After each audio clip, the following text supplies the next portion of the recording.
Sí, adelante, ya está en proceso. Dale, estamos. En honor al tiempo, entonces vamos a... ¿Se ve mi... Ah, no, no se ve, espera, espera, espera, espera. No, presente.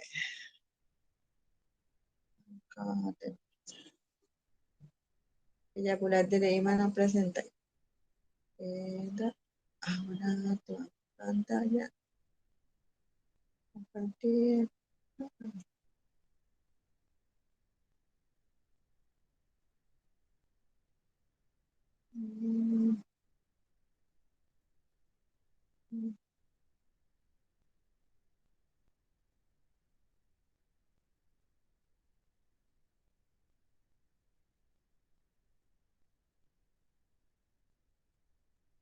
Bueno, buen día. Entonces vamos a comenzar la... ¿Se ve nuestra presentación, verdad? Sí, excelente. Bueno, genial. Entonces vamos a comenzar hoy con una pequeña, no, una larga clase sobre accesos venosos por punción y accesos venosos centrales. Bueno, los accesos venosos por punción. La vez pasada cuando hablamos de sistema venoso superficial, hablamos que todas aquellas venas periféricas son las que se encuentran en el tejido celular subcutáneo. No para rememorar nomás, ¿verdad? Son preaponeuróticas, grábense en la cabeza, preaponeuróticas.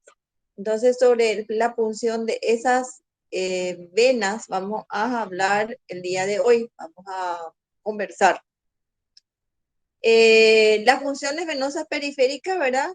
Son funciones que se utilizan generalmente en forma diaria en cualquier centro hospitalario o laboratorial y están indicadas para extracción de sangre, para análisis, para destilar sangre, para hacer algún tipo de transfusión o de sangre o de elementos formes, ¿verdad? Como las plaquetas, para destilar soluciones, antibióticos.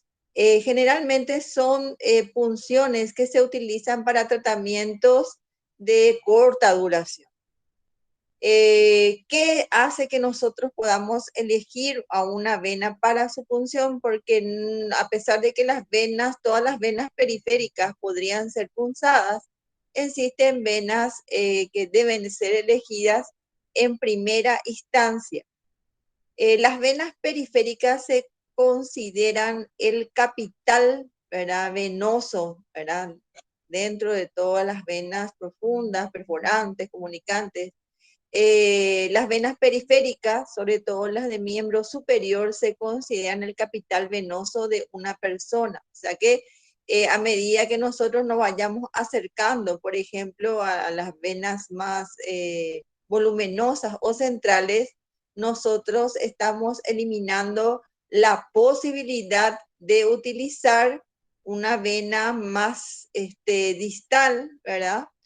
E ir ascendiendo porque si, por ejemplo, perforamos una vena a nivel de la yugular externa y se trombosa, entonces probablemente las venas distales no podrán más ser utilizadas. Por eso siempre se comienza con venas distales, como las venas de la mano. Entonces, los factores que deciden la elección de una vena son la historia clínica del paciente. Generalmente se le pregunta para qué se va a hacer la punción venosa periférica, a veces para un tratamiento corto o para la extracción de sangre, saber si ese paciente tiene algún impedimento para tratar de punzar esa vena, ¿verdad? Por ejemplo, está contraindicada una punción si la paciente, por ejemplo, fue mastectomizada. ¿Verdad? ¿Por qué? Porque cualquier punción es una invasión al paciente y por más que a veces uno pueda, ¿verdad? Cuidar todos digamos, los principios de asepsia y antisepsia, se pueden introducir gérmenes. La persona que ha hecho un vaciamiento alveolar axilar o un vaciamiento del cuello, nosotros tenemos que averiguar siempre en aquel paciente si tuvo alguna cirugía de mama, de cuello, o alguna otra cirugía que implica un vaciamiento ganglionar, porque entonces en ese paciente hay mayor posibilidad de que nosotros introduzcamos gérmenes de ese lado y se podría producir una infección grave. Por eso esos miembros superiores no se deben punzar en lo posible. También si el paciente es un paciente que está con una insuficiencia renal próximo a la diálisis o está siendo dializado, las venas que se encuentran del lado izquierdo, generalmente en el brazo izquierdo, son reservadas para realizar confecciones de fístulas arteriovenosas en pacientes renales crónicos. Y en pacientes portadores de una fístula arteriovenosa, por supuesto, no vamos a punzar. Entonces, por eso la historia clínica del paciente es sumamente importante, ¿verdad? No es que llega el paciente y nosotros le abordamos, ¿verdad? Y directamente le colocamos una vía venosa periférica. Siempre para todo procedimiento uno debe explicar al paciente lo que se va a realizar y debe hacerle una pequeña historia clínica. La edad del paciente, la constitución y el estado general del paciente se refiere a que los pacientes, a medida que van teniendo una edad un poco más avanzada, las venas se vuelven más tortuosas, más esclerosadas. Entonces, a veces uno tiene que palpar bien una vena para ver si esa vena es pasible de punción, ¿verdad? También es importante la constitución. A veces en pacientes obesos es difícil punzar las venas periféricas. Entonces hay que tener mucha paciencia con el paciente, ¿verdad? Y sobre todo tratar de buscar la mejor vena para la punción. Y el estado general del paciente también es muy importante, ¿verdad? Porque nosotros sabemos que en pacientes que están demasiados o muy deshidratados, las venas periféricas van a estar colapsadas. Eso implica, ¿verdad?, que las venas centrales también van a estar colapsadas. Entonces, por eso es importante recurrir a venas cuyo trayecto anatómico es siempre el mismo, ¿verdad? Por ejemplo, sería en una urgencia, en un paciente que esté en un shock hipovolémico, se podría canalizar de urgencia, por ejemplo, una vena safena interna a nivel del maleolo interno, ¿verdad? A pesar que está no es la vena de primera elección, es una vena que tiene un trayecto anatómico que es siempre el mismo, a no ser que el paciente haya sido safenectomizado, entonces quiere decir que es un yetatorio, ¿verdad? Bueno, el tipo de solución a infundir también es importante, ¿verdad? El tipo de soluciones a infundir, soluciones muy ácidas o soluciones muy alcalinas, van a producir en esa vena una irritación y esa vena va a tener una flebitis probablemente muy temprana.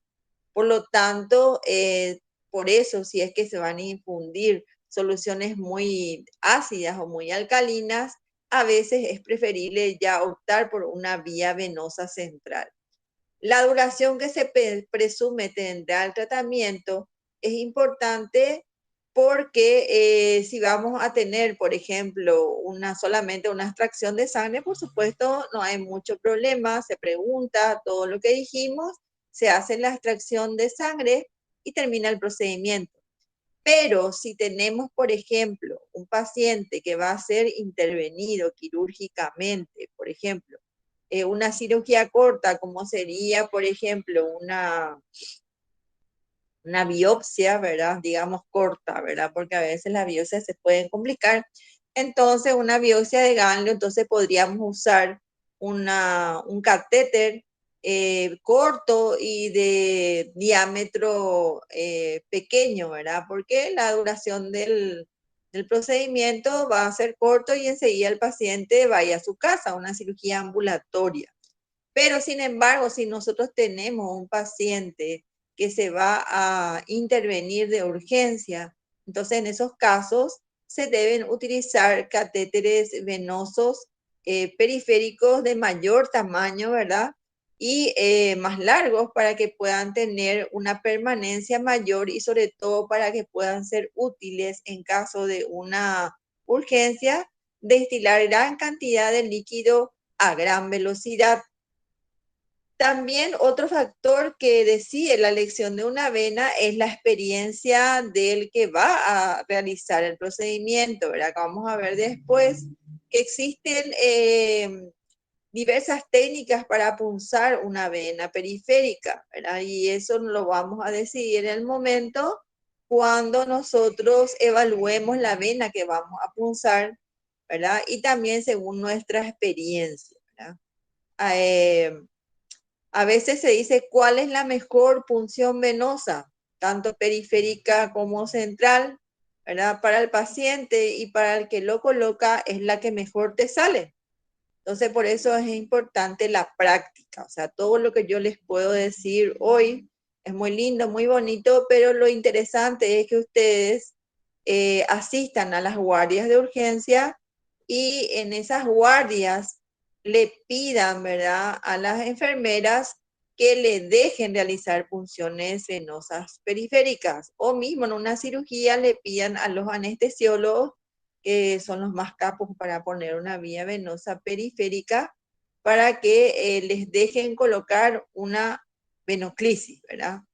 Eso es importante, tener la parte teórica, pero lo importante es la parte práctica, ¿verdad? Y eso también depende mucho de la actitud de ustedes para hacer una buena práctica médica, ¿verdad? Bueno, la elección del sitio de punción, ya dijimos, como ya les dije hace un rato, las venas de la mano son la de primera elección. Dijimos también que se elige la mano no dominante, generalmente la mano izquierda, a no ser que esa mano esté reservada para realizar una fístula arteriovenosa. Anteriormente, en la época que yo era estudiante, hace más o menos la prehistoria, nosotros veíamos siempre que en las cátedras de clínica médica, no sé si hasta ahora continúa esa costumbre, en los pacientes que ya tenían una urea alta o ya alterada y una creatinina más o menos en ascenso, se ponía un cartelito a la cabecera del paciente que decía no punzar el brazo izquierdo.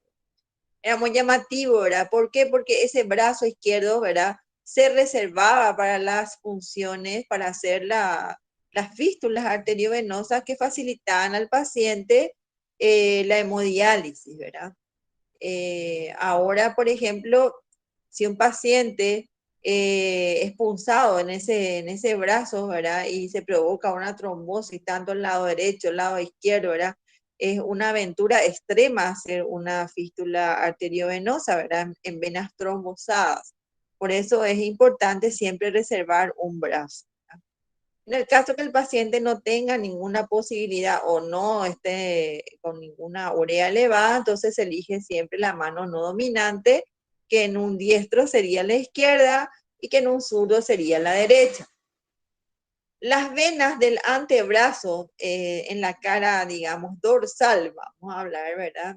Son venas para tratamiento corto, ¿verdad? Son las venas que se encuentran por encima de la muñeca, que a veces suelen tener un buen diámetro. Las venas de la parte superior del brazo que se encuentran por encima de la fosa antecubital, ¿verdad? Son venas nobles, ¿verdad? Y deben ser canalizadas en situaciones especiales. Acuérdense que ahí se encuentra la vena basílica por dentro y la cefálica por fuera.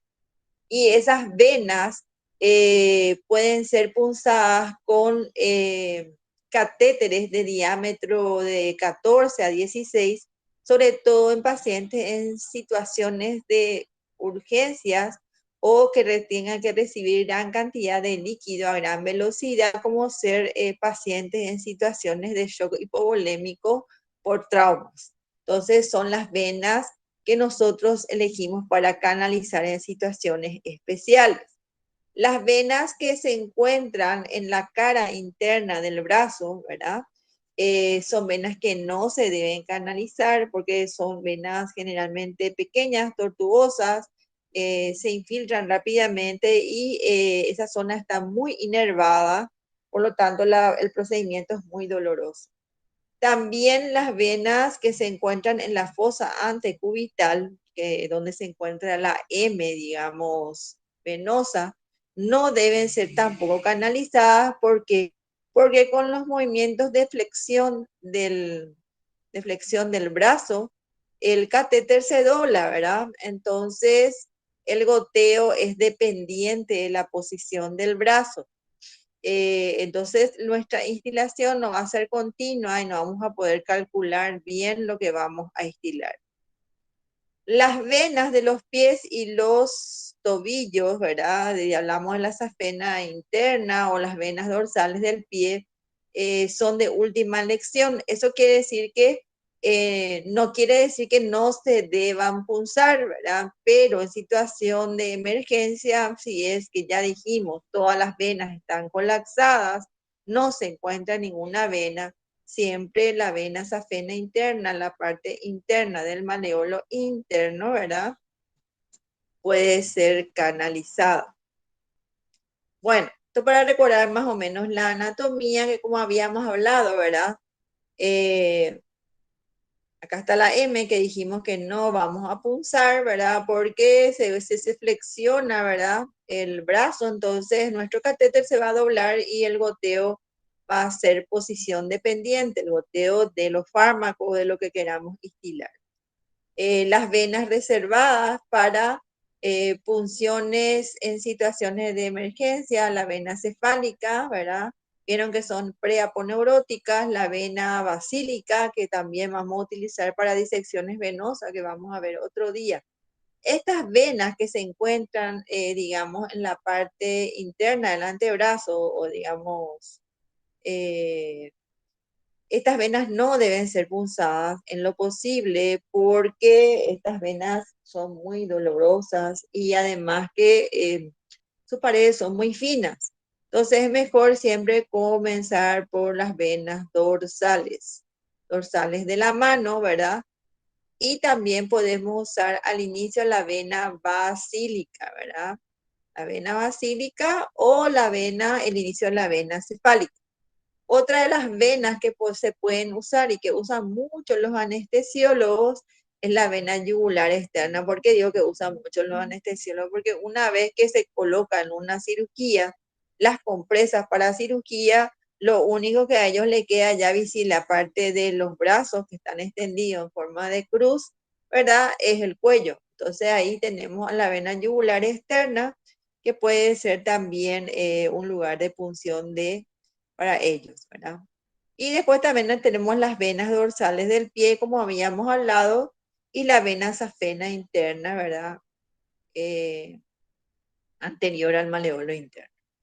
Bueno, entonces, ¿cómo debe ser una vena que se va a punzar? ¿Qué aspecto debe tener? Tiene que tener un aspecto redondeado, ¿verdad?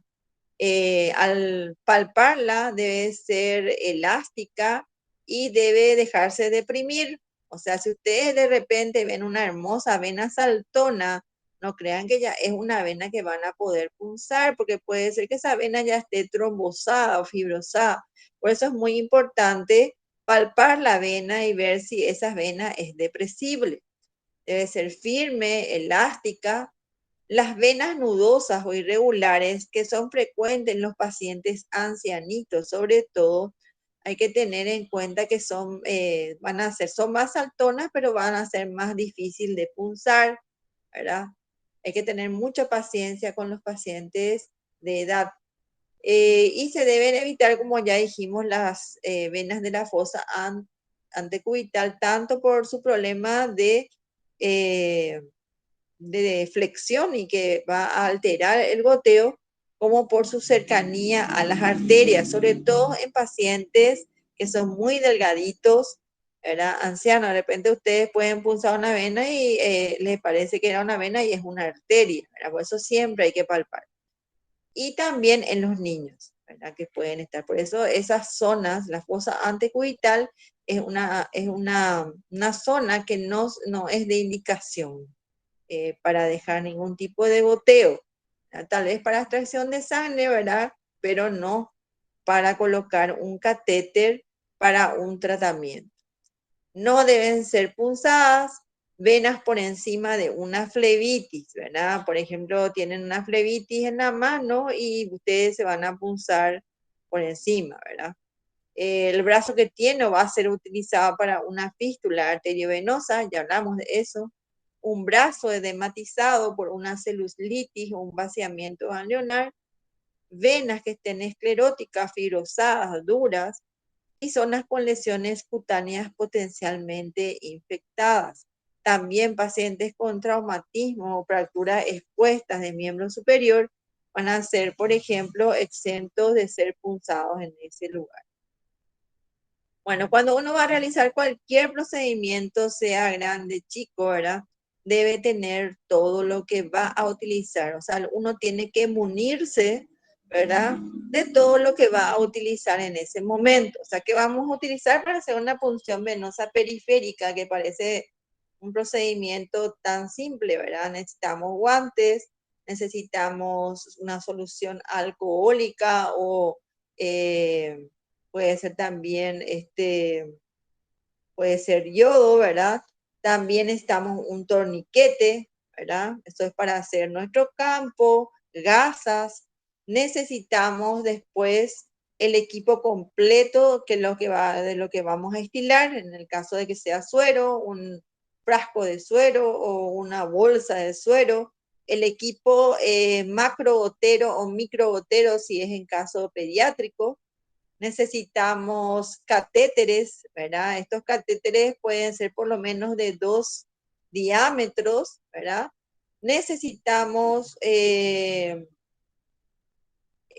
¿cómo se llama? Algo para cubrir después esa punción, para asegurar esa punción, que puede ser el leucoplas o puede ser otro tipo de fijación, ¿verdad? Que puede ser inclusive transparente, como el tegáter. Bueno, entonces, primero, ¿verdad? Primero, antes que nada, ya tenemos que tener colocado todo nuestro suero, ¿verdad? Nuestro suero debe estar purgado y vacío de aire, ¿verdad? Todo lo que es el equipo de venoclisis, ¿verdad? Ya tendremos que haber pasado suero a través del equipo de venoclisis y tener cerrado ya ese equipo preparado. Acuérdense que 30 ml de aire instilado en un paciente puede provocar la muerte de un paciente, producir una embolia aérea.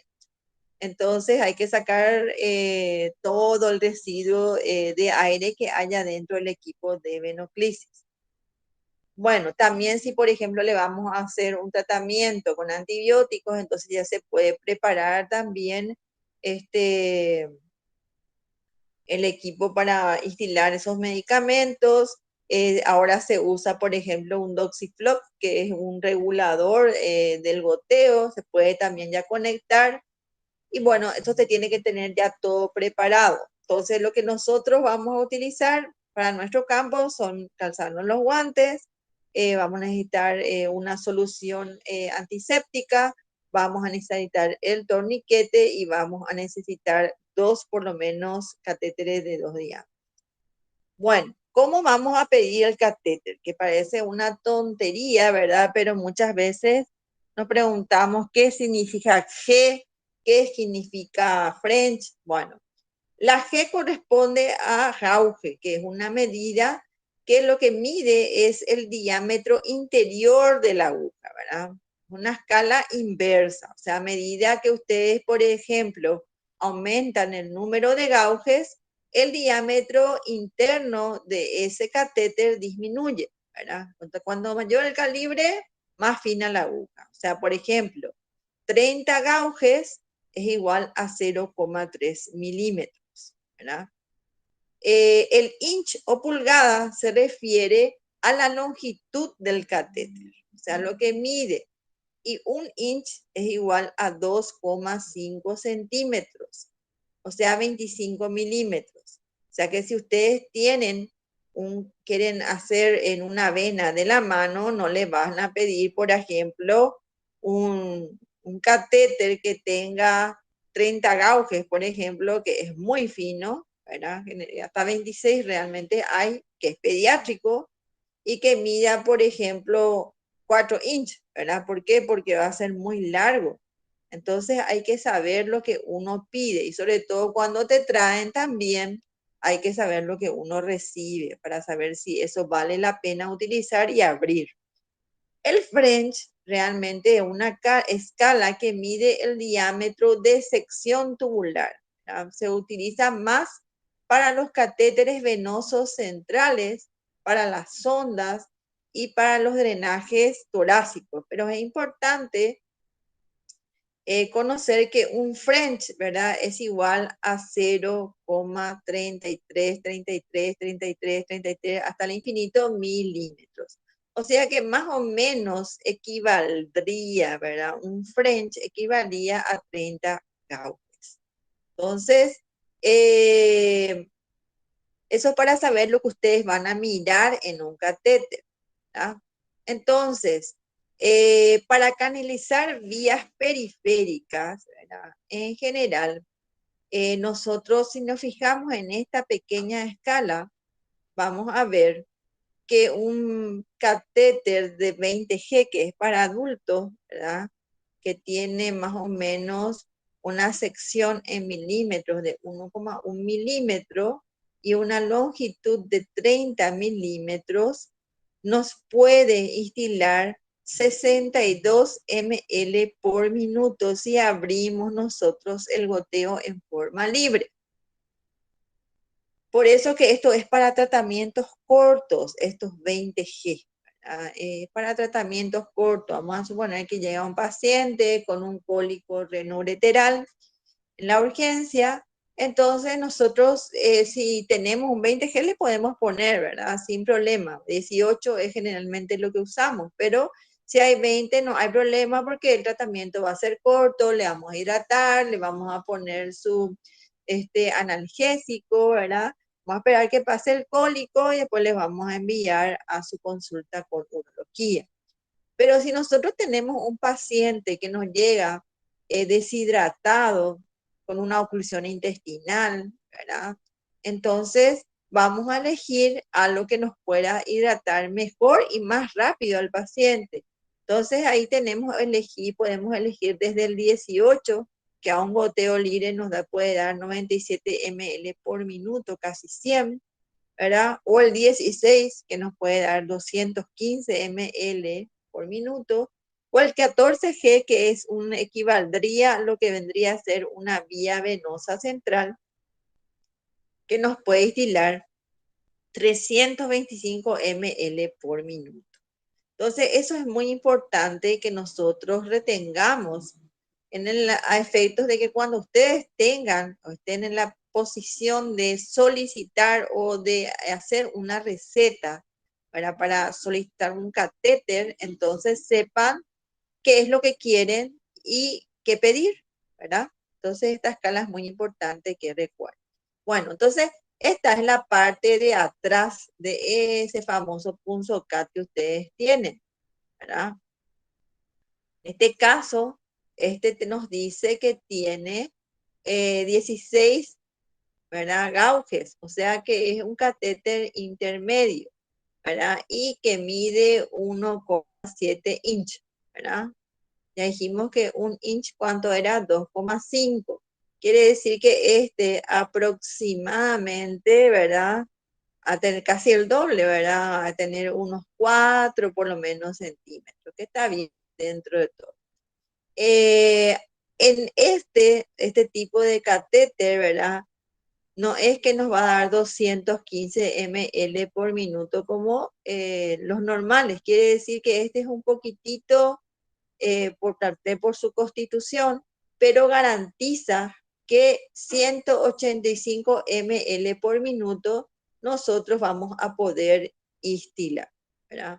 Esto quiere decir que está estéril, esto quiere decir que está estéril con óxido de etileno. Es importante que nosotros sepamos y sobre todo mirar también la validez, ¿verdad? Hasta cuándo es válido ¿verdad?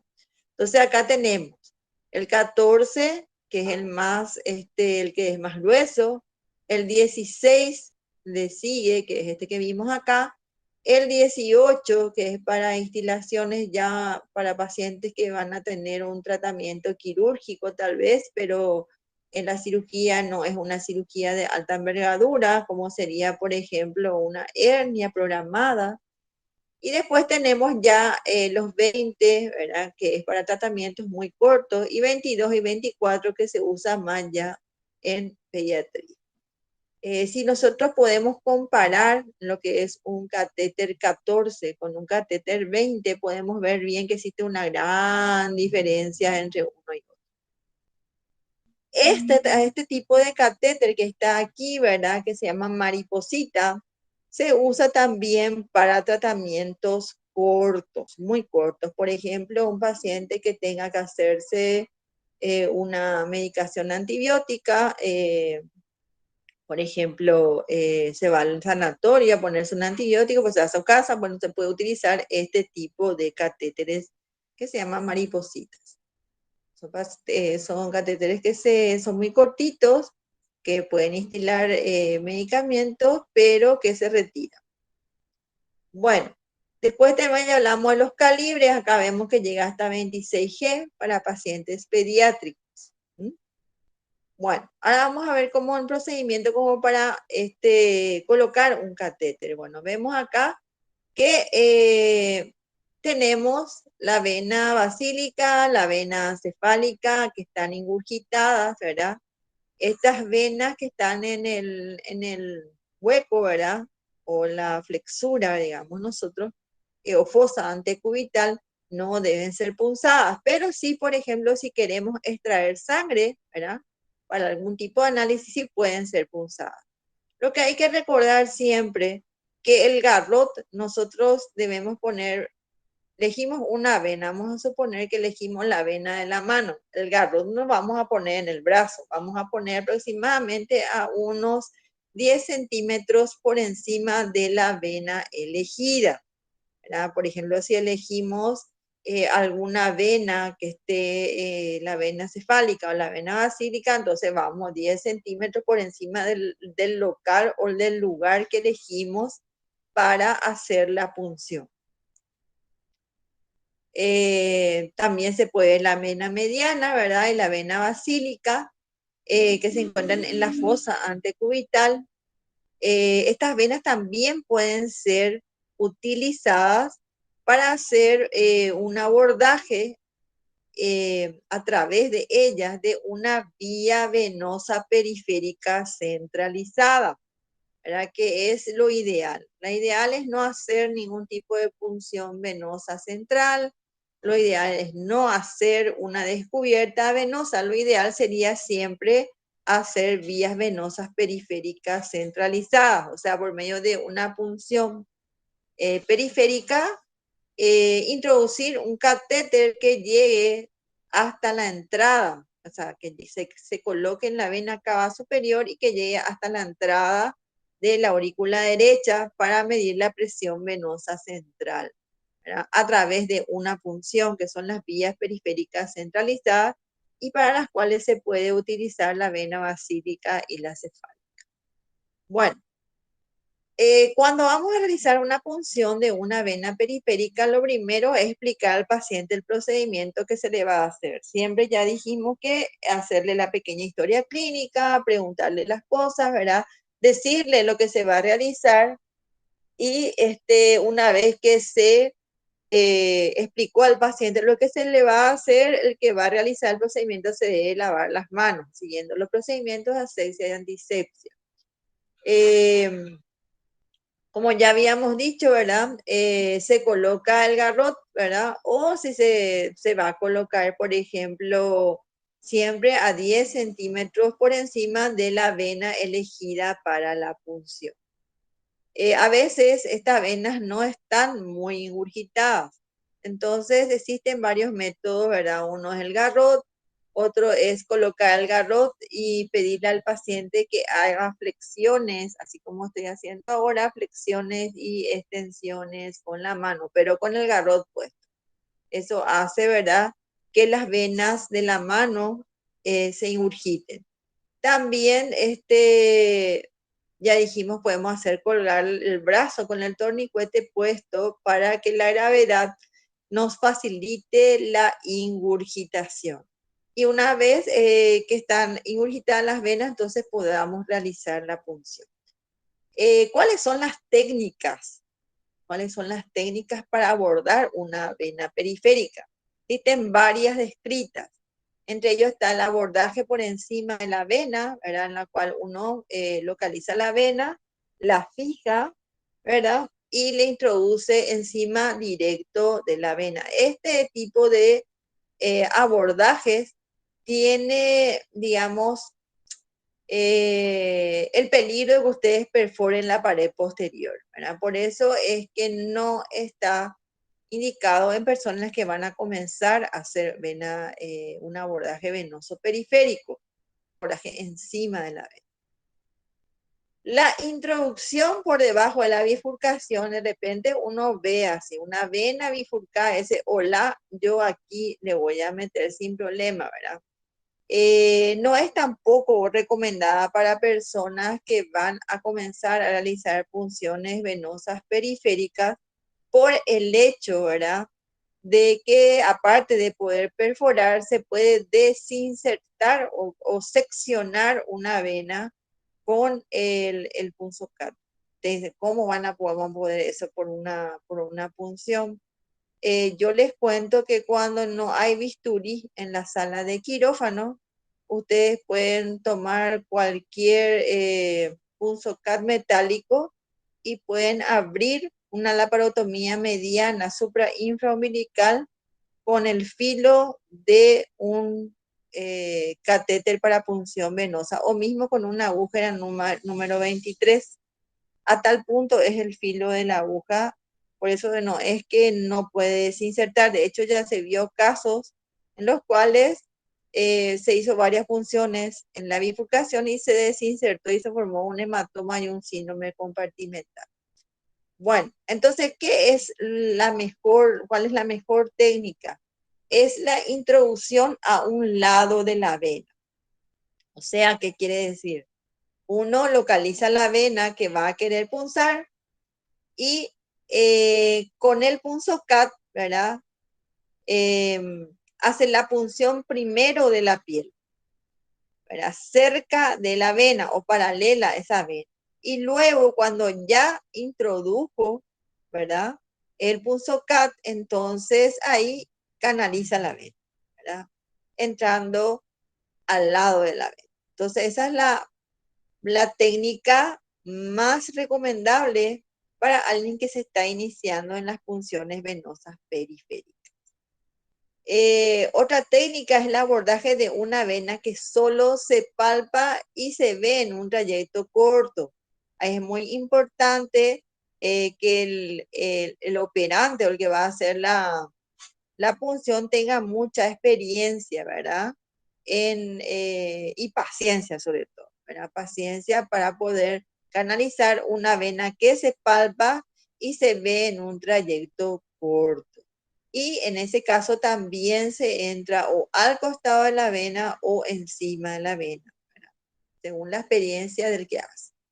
Bueno, entonces, para la inserción del catéter, cualquiera sea la técnica elegida, el bisel debe mirar hacia arriba. Eso es muy importante porque si nosotros entramos con el bisel mirando hacia abajo, ya nos vamos a ir a perforar directamente la pared posterior de la vena, entonces vamos a tener un lindo hematoma y una punción fallida. Entonces, siempre el bisel del catéter debe mirar hacia arriba. En general, estos catéteres tienen una porción metálica, ¿verdad? Que es la que tiene, digamos, la que sobresale a una camisa que es de teflón, que es lo que va a quedar dentro de la vena. Entonces, una vez que se ha punzado la vena y tenemos resultado positivo, vamos a ver en la cámara del punzocat, que es transparente, esta es la cámara, vamos a ver que fluye sangre. En ese momento en que fluye sangre, entonces no vamos a meter todo el catéter, ahí lo que vamos a hacer es colocar nuestra mano por encima, ¿verdad? Como para interrumpir el flujo de sangre, ¿verdad? Y se retira la porción metálica del catéter, dejando solamente la camisa de teflón dentro de la vena. Entonces, se presiona por encima para que no haya salida de sangre ni entrada de aire, por supuesto, y luego ya se ajusta el equipo de venoclisis. Se fija el catéter venoso periférico, ¿verdad?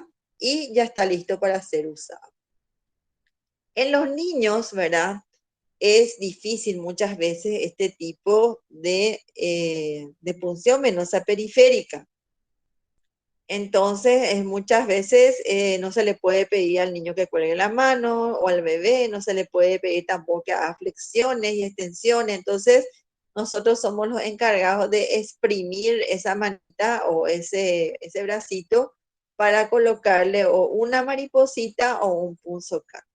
En general, en los niños, los punzocat van montados con una jeringa de insulina, ¿verdad?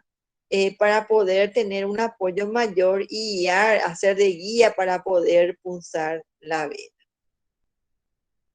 Los catéteres epicutáneos, o lo que yo le dije, catéteres periféricos centralizados, nacieron en las terapias neonatales de niños, ¿verdad? En los cuales se necesitaba instilar muchas veces soluciones muy alcalinas, muy ácidas, como ser, por ejemplo, antibióticos como vancomicina o alimentación parenteral. Entonces, a través de ese, digamos, problema, se ideó la introducción de un catéter, ¿verdad? Largo a través de la punción de una vía periférica. Entonces, la idea es siempre introducir un catéter en una vena grande en la cual existe gran cantidad de volumen de sangre y a gran velocidad para diluir este tipo de sustancias y de que no produzcan flebitis, ¿verdad? Entonces, si les pregunta qué es un catéter epicutáneo centralizado, es la introducción a través de una vena periférica de un catéter, ¿verdad? Largo que se puede centralizar, ¿verdad? O sea, que puede llegar hasta la entrada de la aurícula derecha. Existen, como vemos nosotros, diferentes tipos de equipos ya todos preparados para poder realizar la vía venosa periférica centralizada, ¿verdad? Esta vía venosa periférica centralizada se va a hacer por medio de una técnica que se denomina técnica de Seldinger. ¿Por qué se llama así? La técnica de Seldinger es una técnica que se vale de la punción de un vaso, ¿verdad? En este caso de nuestra vena. Mediante esa punción se introduce un alambre guía, ¿verdad? Luego, a través de ese alambre guía o esa guía se introducen dilatadores de diámetros sucesivos para dilatar esa vena o esa estructura tubular. Luego de la dilatación, entonces se introduce en forma permanente ya un catéter del diámetro elegido. ¿Quién fue Seldinger? Seldinger era un residente de radiología. Y este residente de radiología se vio en el problema de que tenía que hacer arteriografías por medio de la punción de la aorta, ¿verdad? Ya tenía muchas complicaciones ya. Entonces se le ocurrió poder teñir también la aorta y las otras arterias mediante de la punción de la arteria femoral. Pero ¿qué pasaba, verdad? Por medio de la punción nada más. Necesitaba mucha fuerza, ¿verdad? para poder teñir sobre todo los vasos superiores de la aorta. Entonces se le ocurrió que podría poner un catéter, ¿verdad? Pero los catéteres en esa época solo se colocaban por disección venosa. Entonces ahí él ideó un método mediante el cual punzaba, introducía un alambre, luego dilataba esa arteria y a través de esa arteria colocaba ya un catéter permanente y podía realizar la instilación de contraste y el estudio de arteriografía, ¿verdad? Eh, esa, esa técnica, ¿verdad? Con esos tipos de elementos fue patentada y actualmente no solamente se utiliza para las funciones venosas, se usa para millón procedimientos, ¿verdad? Como drenaje de acceso, colocaciones de stent, etcétera. Lo van a ver viendo ustedes a lo largo de su carrera. Bueno, entonces se mide el catéter hasta donde queremos colocar. Generalmente del punto que elegimos para punzar la vena hasta el segundo espacio intercostal, segundo tercero, que es donde más o menos calculamos nosotros que se va a quedar a la entrada de la aurícula derecha. ¿Por qué tanto les hago hincapié en eso? Porque en ese lugar la presión venosa puede ser medida. Si nosotros introducimos nuestro catéter en la aurícula derecha, puede pasar dos cosas. La primera es que la presión venosa central va a ser siempre cero, ¿verdad? Y segundo, que si es que el catéter toca con el tabique auriculoventricular, el paciente puede tener arritmias. Entonces lo importante es que no entre dentro de la aurícula, que se quede en la vena cava superior cerca de la aurícula derecha para poder medir la presión venosa central que está entre 8 y 12 la normal.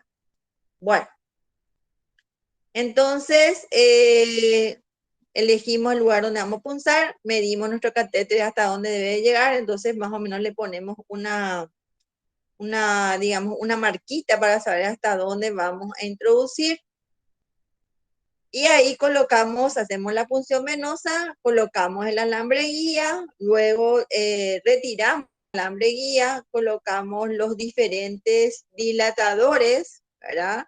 Y una vez que ya se dilató el lugar donde vamos, la vena que punzamos, ¿verdad? Entonces vamos a introducir, ¿verdad? El catéter que va a quedar, ¿verdad? Hacemos la prueba, ¿verdad? Si es que se extrae sangre y si se puede estilar, entonces después lo que se hace siempre es una radiografía de control para ver si nuestra vía periférica centralizada se encuentra bien posicionada. ¿Cuáles son las complicaciones más frecuentes de las vías venosas periféricas? Uno es la infiltración, ¿verdad? Por la punción o la perforación de la pared posterior. La tromboflebitis, ¿verdad? Que es una inflamación de una vena periférica, ¿verdad? Que puede llegar inclusive a endurecerse, esclerosarse y puede perderse esa vena, ¿verdad?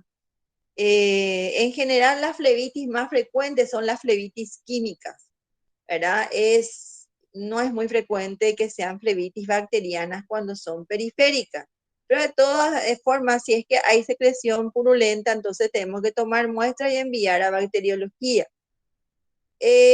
Otra complicación es la sobrecarga. Esto es muy frecuente en los primeros días de la residencia, ¿verdad? Porque no se hacen bien los balances, no se controlan los goteos.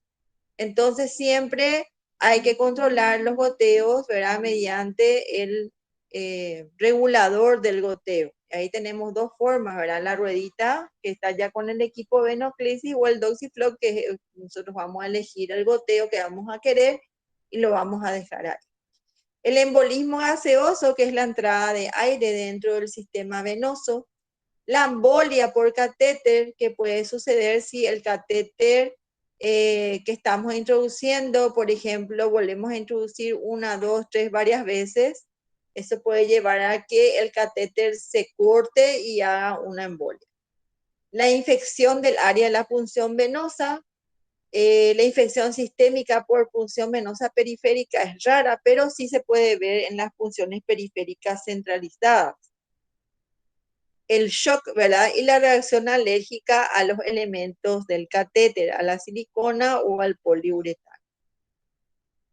Entonces acá tenemos algunas complicaciones, como por ejemplo que se olvidó de sacarle el garrot, ¿verdad? Hizo un edema, ¿verdad? Puede hacer un síndrome compartimental.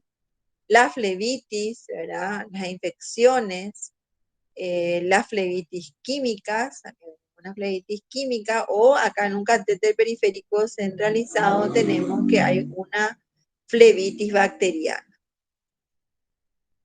La fractura y embolización del catéter que puede verse cuando uno está haciendo la punción y retira varias veces la parte metálica del catéter. Por eso cuando se va a retirar se debe retirar en bloque y reintroducir nuevamente, no estar jugando con la parte metálica teniendo adentro la parte de poliuretano.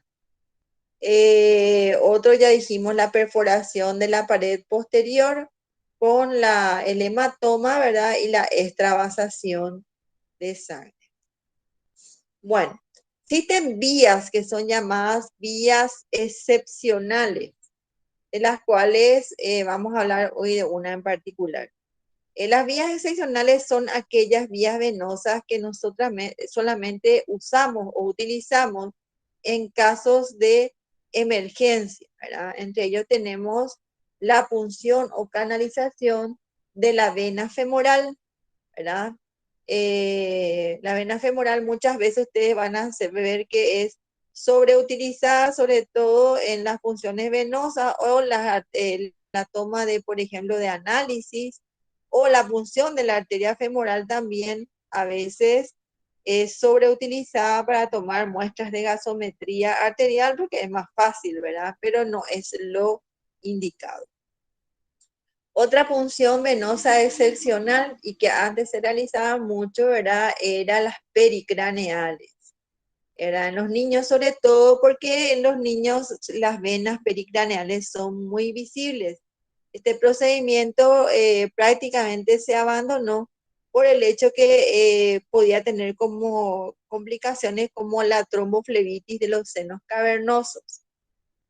Ya hablamos de la canalización, ¿verdad? De la vena safena interna, que es una vía venosa excepcional en situaciones excepcionales, pero que puede ser salvadora. La disección de la vena safena interna en los niños a nivel del maleolo interno es también una vía excepcional que se puede utilizar. Y por último, la que se utiliza, ¿verdad? Actualmente, que revivió, digamos, porque por mucho tiempo fue contraindicada, es el absceso intraóseo del cual vamos a hablar. La vía intraósea es un acceso vascular de emergencia o de urgencia para la infusión de fármacos y de líquidos. Por mucho tiempo se abandonó porque surgieron algunas publicaciones que hablaban de osteomielitis en los niños, ¿verdad? Pero de los millones de niños que salvaron las publicaciones eran 2 o 3 casos, ¿verdad? Bueno, por fin se abandonó esta punción y con la aparición de los protocolos de trauma, ¿verdad? Del ATLS, esta vía intraósea surgió como una vía de emergencia tanto en los niños como en los adultos. Por eso es importante conocer la técnica en caso de que ustedes se encuentren en una emergencia y puedan realizar. Entonces, ¿cuál es digamos, el principio de esta vía, ¿verdad? Nosotros sabemos que dentro del hueso nosotros tenemos la cavidad medular, sobre todo en los huesos largos. Y esta cavidad medular se encuentra, está llena de, ¿verdad? De una rica red capilar y de un vaso o un seno central, ¿verdad? Que es bastante grueso, ¿verdad? Y esa vena, ¿verdad? Está comunicada también con el sistema venoso central. Esta vena en general no se colapsa ni siquiera cuando existe un paro cardiorrespiratorio. De ahí que es importante saber que podemos utilizarla, ¿verdad? Y es utilizada, de hecho, actualmente en niños de emergencia, en pacientes accidentados e inclusive en los soldados, que son los que suelen muchas veces utilizar, porque es fácil de utilizar si se tiene, ¿verdad? El aparato para colocar, ¿verdad? Se hace mucho más fácil y puede hacerlo cualquier persona. Entonces, nada más que para demostrarle, ¿verdad? Los fármacos que son instilados, ¿verdad? Pasan a la circulación rápidamente. Acá se tomó un hueso largo, ¿verdad? Y se colocó una vía intraósea haciendo una simulación, ¿verdad? Y se manda a presión el líquido y se ve cómo la sangre, ¿verdad? Circula a través del canal medular. Entonces, una vía segura. ¿Cuáles son las indicaciones? Según el ATLS, que es el Advanced Trauma Life Support, en su protocolo siempre recomienda la vía intraósea en los pacientes en los cuales ya se intentó una vía intravenosa y antes de intentar una vía venosa central, tanto en niños como en adultos. O sea, es un intermedio entre una vía periférica buena, como sería un punzocan número 16, y una vía venosa central por función en el cuello, ¿verdad?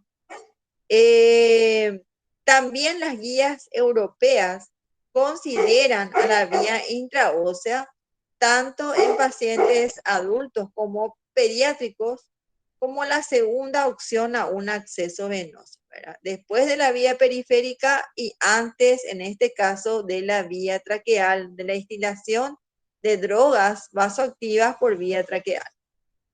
Y también está indicada en pacientes atrapados, en aquellos que tengan alteraciones del nivel de conciencia, compromiso respiratorio, en pacientes grandes quemados o en pacientes que tengan convulsiones, ¿verdad? En los cuales nosotros no vamos a poder canalizar la vena porque el paciente está convulsionando, va a ser difícil que canalicemos el cuello, ¿verdad? Entonces muchas veces la vía intraósea a través de la tibia es una vía muy factible. ¿En quiénes está indicado y dónde, verdad? En pacientes pediátricos menores de 6 años, en el caso de no tener un acceso venoso periférico, tras 3 intentos fallidos. Eso es muy importante, no estar insistiendo, sobre todo en vías centrales y vías periféricas, cuando no estamos pudiendo canalizar la vena. En adultos está recomenzado si el acceso intravenoso no se pudo establecer dentro de los 2 primeros minutos o tras 3 intentos fallidos de una punción de una vena periférica. Y en pacientes críticos, o sea, pacientes, por ejemplo, en shock, ¿verdad? De cualquier edad, cuando no se puede establecer una vía venosa rápida. Entonces, ¿dónde punzamos? A partir de los 6 años y en los adultos, ¿verdad? Podemos punzar en la tibia distal, ¿verdad? A nivel del maleolo interno, detrás de la safena externa, ¿verdad? La incisión se hace con una inclinación en dirección cefálica. Y en la cresta ilíaca, el lugar de punción está situado cerca de la espina ilíaca, colocando al paciente en decúbito, por supuesto. En el esternón está indicado siempre y cuando no se requiere realizar un masaje cardíaco. Imagínense ustedes haciendo un masaje cardíaco y alguien tratando de hacer una intraósea en el esternón. Va a ser algo así como una aventura extrema, ¿verdad? Pueden terminar ustedes ligando la intraósea. Entonces, en ese caso está contraindicado. El punto elegido se encuentra en el esternón, sobre el esternón, pero a nivel del segundo o tercer espacio intercostal. Una vez que se introduce, solamente la aguja se introduce más o menos 1 centímetro, ¿verdad? Y se puede realizar aquí. Y lugares alternativos en adultos y en niños mayores de 6 años, el fémur distal, la cabeza humeral, el calcáneo, la metáfisis distal del radio, la apófisis estiloides del cubital, etc. En los niños menores de 3 años, ¿verdad? Se hace en la cara anterior de la tibia, a 1 o 2 centímetros por debajo de la tuberosidad tibial. ¿Por qué a 1 o 2 centímetros por debajo de la tuberosidad tibial? Para evitar este punzar donde se encuentra el cartílago de crecimiento, porque se puede destruir o traumatizar. Entonces ahí podemos complicar el desarrollo del niño. Entonces, en los niños, entonces voy a repetir, a 1 o 2 centímetros por debajo de la tuberosidad tibial, cara anterior. En los mayores de 3 años, ¿verdad?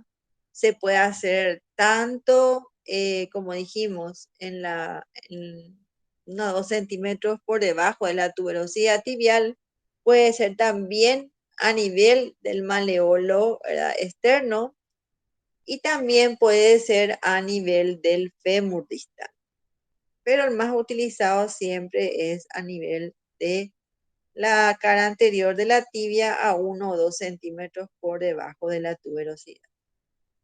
Entonces, para conocer nomás que tenemos en otros, cara anterior de la tibia, porción distal del fémur, maleolo tibial interno, en adultos ya la espina ilíaca anterior superior, la cresta ilíaca, cemento distal de cúbito, radio, y en los adultos también puede ser en el esternón, siempre que no requiera un masaje cardíaco. Bueno, entonces, ¿qué se hace? Se coloca una almohadilla debajo del hueco popliteo, ¿verdad? En el niño, como que quede medio semiflexionado, se rota, se hace una rotación interna, ¿verdad?, de la pierna, como para exponer la tuberosidad tibial. Se sujeta al niño, se fija, ¿verdad?, la superficie. Entonces se fija, entonces allí le hacemos un campo con yodo, ¿verdad? Se hace un buen campo y luego se coloca la aguja, ¿verdad?, de punción. Esta aguja que ustedes van a colocar, tienen que hacer primero la punción de la piel, ¿verdad? Inclusive pueden hacer un pequeño orificio con la punta de un bisturí lámina ósea y luego avanzar hasta llegar al hueso. Ahí se hace una pequeña presión, ¿verdad? Si el niño es muy pequeño, la presión va a ser pequeña, pero si es un poquito más grande, entonces sí, ya va a ser un poquito más fuerte la presión, hasta vencer el cartílago. Vamos a sentir como un caps, así, ¿verdad?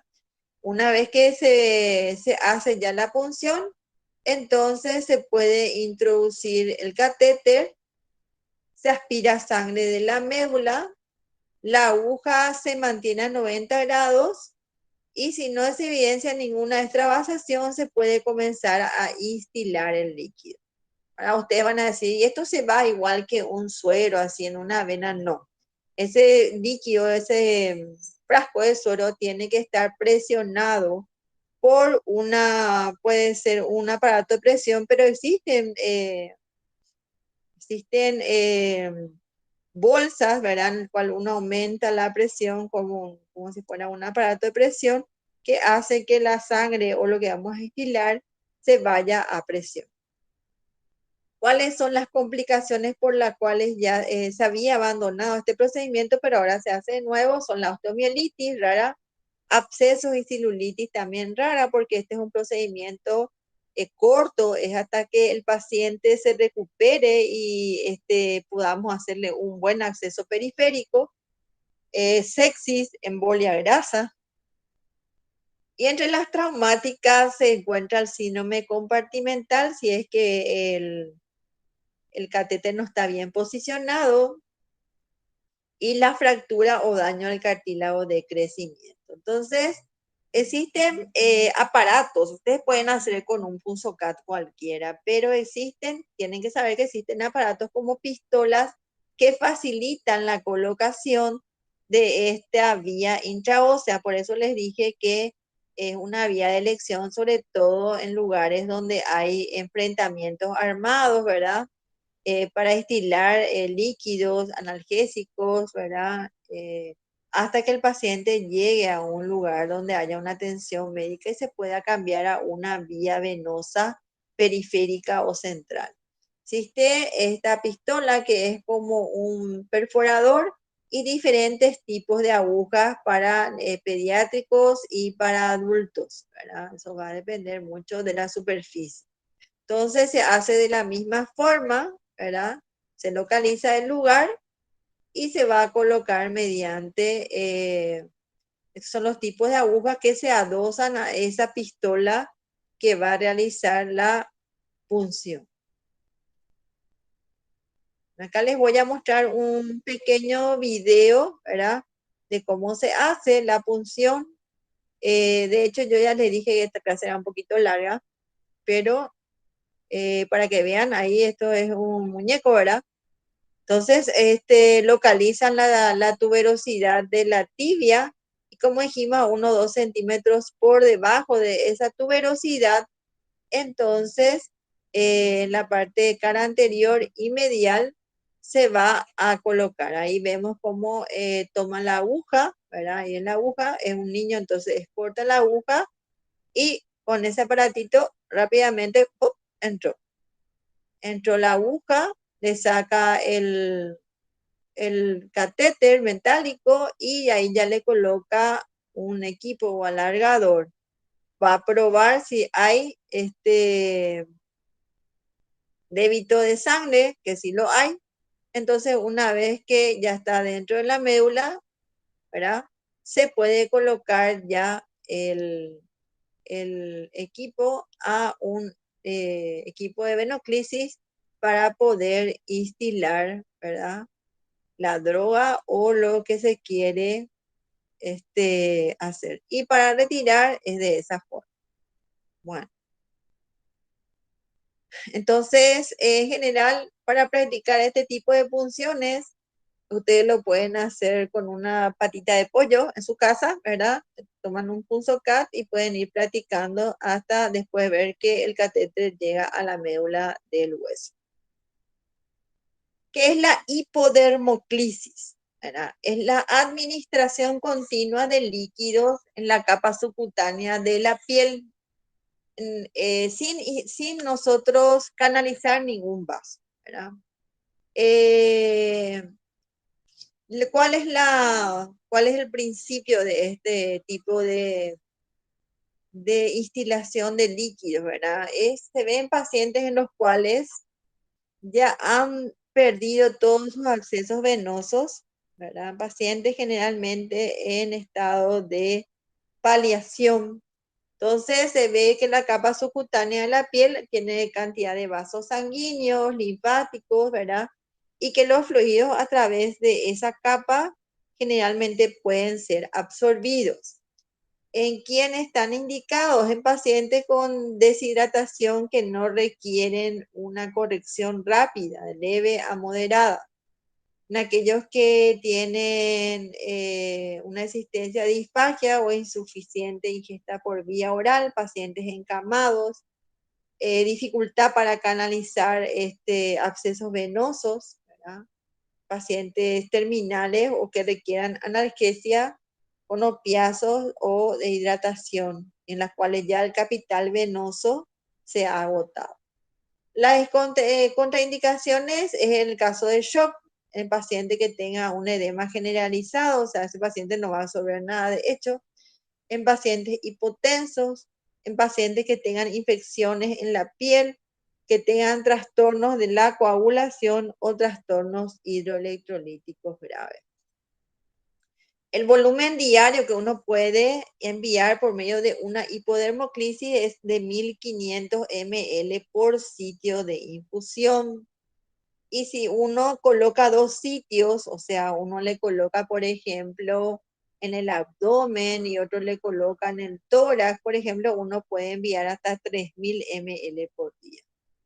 Y la velocidad de administración es de 1 ml por minuto. 1 ml en un macro gotero es igual a 14 gotas por minuto. Lo que se puede enviar por una hipodermoclisis, ¿verdad? Es solución salina al 0,9%, que es la que tenemos normalmente, y la solución glucosal 5% o más diluida al 2,5%, y la solución de Ringer lactato, ¿verdad? Y los fármacos que se pueden hacer, ¿verdad? Con fines paliativos por medio de la hipodermoclisis, están todos aquellos fármacos como la morfina, el tramador, metoclopramida, aloperidol, midazolam, ¿verdad? Que se pueden utilizar por vía de una hipodermoclisis y se puede diluir con suero fisiológico. Ya hablamos que la velocidad es de 1 ml, que equivale a 20 macrogotas por minuto, ¿verdad? Y se tiene que ver más o menos los flujos de gotas que se pueda ir para que no se llegue a una acumulación local de líquido, ¿verdad? O sea, no puede pasar más de 75 ml por en el lugar. Como dijimos, los sitios recomendados son la pared abdominal, la zona escapular, ¿verdad? También la región anterolateral y anteromedial del muslo, ¿verdad? Que son los lugares que son más cómodos inclusive para el mismo paciente. Entonces se hace un campo, ¿verdad? Se toma la piel, se pinza la piel, ¿verdad? Y se hace una inyección o digamos una punción, ¿verdad? Más o menos a 15 grados, ¿verdad? Ahí ya hacemos la comparación, era 90 grados intramuscular. Si queremos hacer subcutáneo, debe estar a 45 grados. Y cuando hablamos de intradermo o dermoclisis, hablamos de una punción a 15 grados. Se pellizca la piel, como dijimos, hagamos un pliegue de la piel y se hace el pie con un ángulo 45 grados, se hará una aguja de mariposita, ¿verdad? A veces puede ser un catéter muy finito tipo 26G y se puede instilar a través de él. Bueno, ya terminamos la parte de accesos venosos periféricos y ahora vamos a continuar con los accesos venosos centrales. Tenemos media hora para eso, creo. Bueno, entonces, ¿cuáles son las indicaciones de los abscesos venosos centrales? Son el agotamiento del capital venoso periférico, como ya habíamos dicho, la monitorización de las presiones. Si nosotros queremos monitorizar la presión venosa central o la presión de enclavamiento de la arteria pulmonar, entonces mediante un catéter de Swan-Ganz se realiza la punción venosa periférica. También la reposición, como hablamos, de grandes volúmenes en corto tiempo, que nosotros también podemos lograrlo por medio de la vena basílica y la cefálica, por medio de catéteres tipo 14, ¿verdad? Pero a veces ya esas venas ya están trombosadas, entonces en ese caso tenemos que ascender a las venas centrales. También en aquellos pacientes que van a necesitar una hemodiálisis de rescate, ¿verdad? Porque si va a ser para hacer una hemodiálisis crónica, es mejor hacer una confección de una fístula arteriovenosa.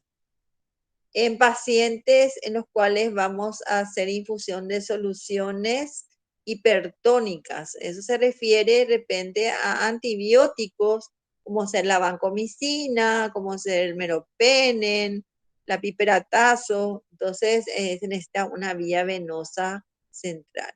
Si vamos a infundir nutrición parenteral total, también. Si vamos a utilizar drogas vasoactivas, como ser, por ejemplo, la noradrenalina, la dobutamina, la dopamina, necesitamos un acceso venoso central. Y también punzamos las venas centrales en el caso que necesitemos la colocación de un marcapaso temporal, ¿verdad? Mediante una punción venosa central podemos introducir el alambre del marcapaso, eh, programar nuestro marcapaso temporal y en este caso sí vamos a entrar dentro de la aurícula derecha y al llegar al tabique interventricular, vamos a ver que controlando con nuestro monitor, que va a cambiar el ritmo o a aumentar el ritmo. Eso se hace en caso de que, por ejemplo, a veces tenemos pacientes con algún tipo de urgencia quirúrgica, vamos a decir que una peritonitis o un paciente con una obstrucción intestinal, ¿verdad? Entonces, ese paciente puede tener un bloqueo completo y tener la indicación de un marcapaso, pero nosotros no podemos esperar que consiga un marcapaso, ¿verdad? Entonces, en ese caso, se utilizan los marcapasos temporales externos del hospital y se colocan a través de un acceso venoso central. Bueno, ¿cuáles son las contraindicaciones, ¿verdad? Contraindicaciones de los accesos venosos centrales. Tanto de la vena yugular interna como de la vena subclavia. Son la cirugía y la radioterapia cervical o supraclavicular, el síndrome de la vena cava superior, en el caso de la vena yugular interna, el paciente que tenga una reanimación cardiopulmonar, evidentemente uno no puede estar saltando sobre el tórax del paciente y otro tratando de acosar el cuello con un catéter, eso es inaceptable. Un paciente que haya tenido un neumotórax contralateral. Las contraindicaciones también pueden ser trastornos de la coagulación. Eso es relativo porque también depende de la experiencia del actuante. Hay gente que de una sola vez puede colocar un acceso venoso central o ahora actualmente mediante la ecografía. Esto sí es importante. Imposibilidad que el paciente adopte la posición. Porque para colocar un catéter venoso central, el paciente tiene que estar en decúbito. Hay muchos pacientes que están lúcidos y que están con mucha dificultad respiratoria, pero no pueden adoptar el decúbito. Entonces es imposible hacerle una punción venosa central tanto en el cuello como en la subclavia. Y punciones repetidas. ¿Qué quiere decir punciones repetidas? Que ya alguien haya tratado de punzar en la vena periférica y que, perdón, la vena central y que ya tenga más de 3 intentos. A veces más de 3 intentos, se ve el cuello así que parece que le atacó un vampiro rabioso, así con miles de punciones por todo el cuello. Eso es aconsejable que ustedes no reincidan en eso antes de hacerle una linda placa de tórax para descartar que el paciente no tenga un neumotórax, sobre todo antes de intentar del otro lado. Porque imagínense hacerle un neumotórax bilateral a un paciente es liquidarle al paciente. Entonces, existen cosas importantes que deben grabarse en su cabeza. Si otra persona ya realizó el acceso venoso central y falló 3 o 4 veces, o como le digo, ustedes llegan y parece que le atacó un vampiro furioso, ¿verdad?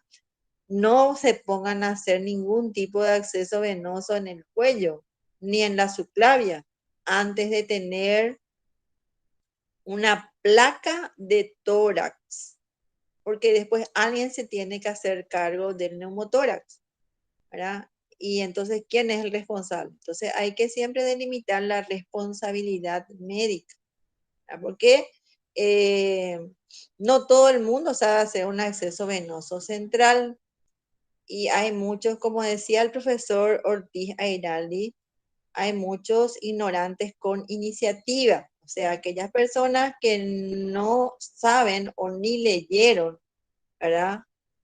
O no asistieron a algún procedimiento y se sienten con la capacidad de realizar un acceso venoso central. Entonces hay que cuidarse mucho los ignorantes con iniciativa. Y otro punto importante, que todo médico, sea cirujano o clínico o pediatra, que quiera hacer un acceso venoso central, debe estar capacitado para poder resolver sus complicaciones. Y entre ellos la complicación que le puede llevar a la muerte al paciente es el neumotórax. O sea, si es que van a hacer un acceso venoso central, tienen que saber solucionar un neumotórax.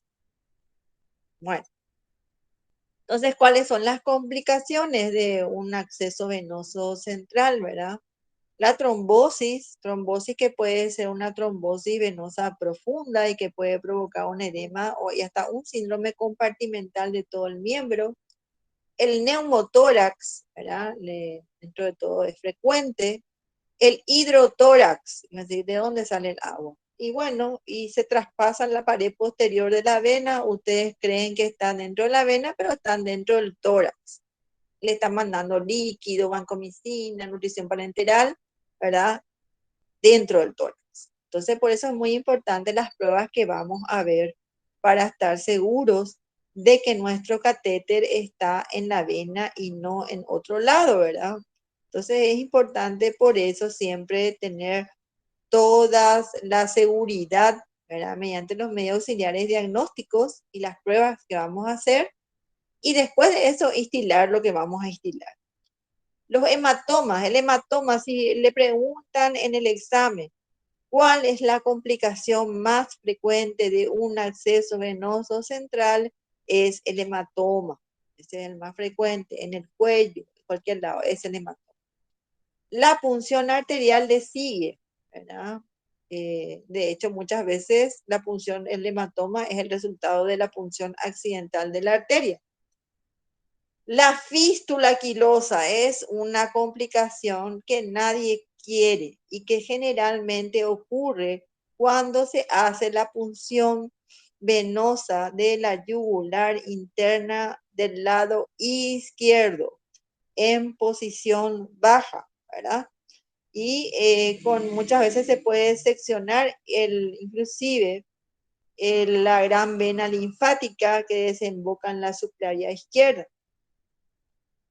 La embolia fragmentaria del catéter, ¿verdad? Que puede suceder. La colocación incorrecta, que también no es infrecuente. La lesión del plexo braquial prácticamente no vemos tanto ahora, ¿verdad? Vimos en la época en los cuales los catéteres que colocábamos eran catéteres de emergencia, o sea, catéteres que se colocaban sin realizar la técnica de Selby. Y la sepsis por catéter también es frecuente.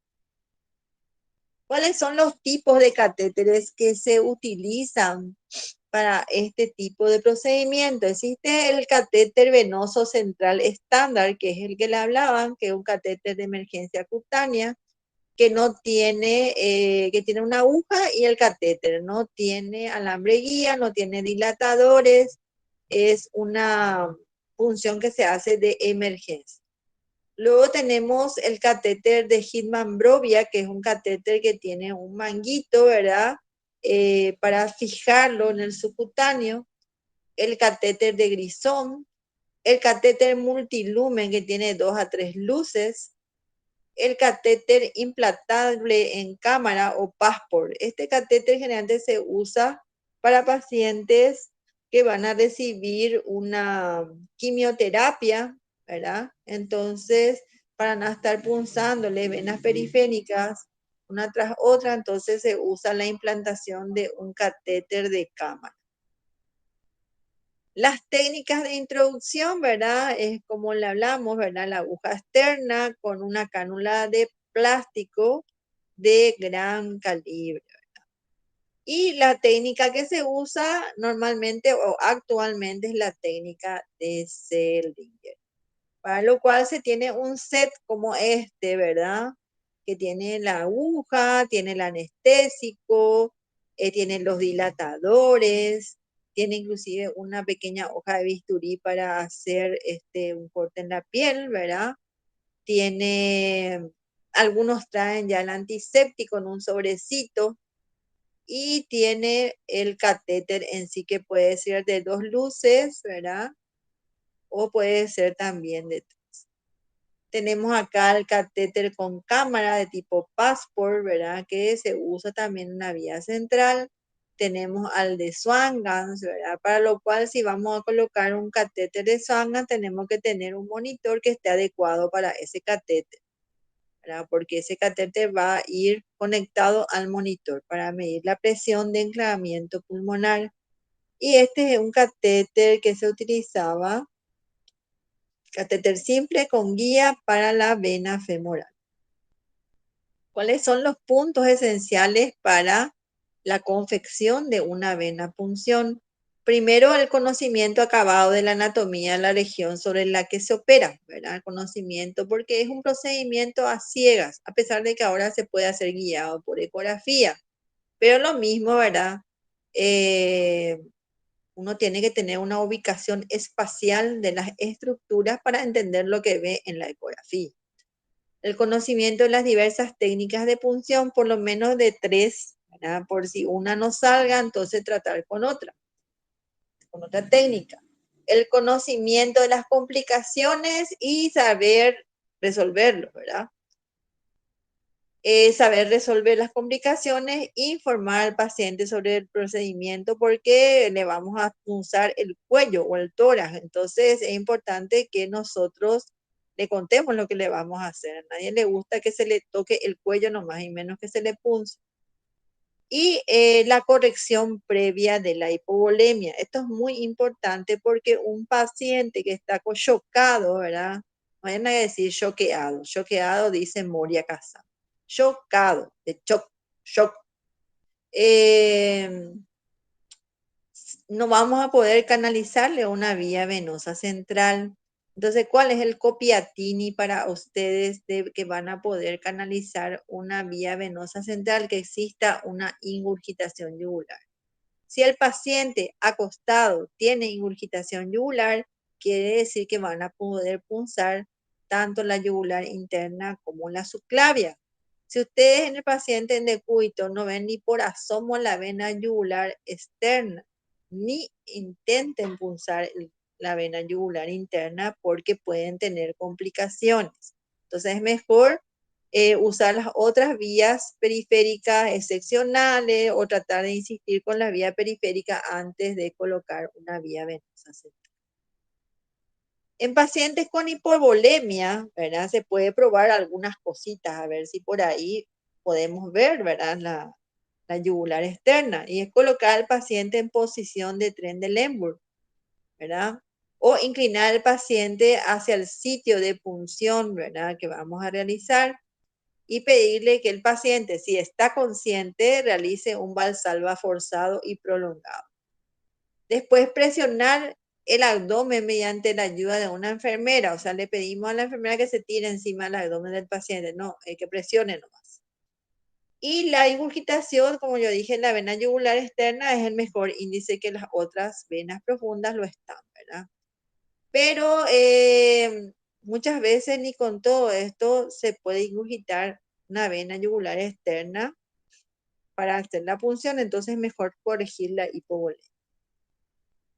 Bueno, entonces, ¿qué se hace de un paciente que está ya anestesiado y que necesita una vía venosa central? Es importante acá el detalle del gorrito, ¿verdad? Para que no, a veces hay gente que tiene cabellera, tiene barba, de todo, ¿verdad? Entonces, eso es un lugar que tiene que ser, estar limpio, ¿verdad? Desinfectado, ¿verdad? Y con toda la cabellera ahí colgando, medio va a ser un poco difícil realizar el campo. Entonces, colocar un gorro, ¿verdad? Que aísle el pelo del paciente o la cabellera del paciente del lugar del sitio de punción.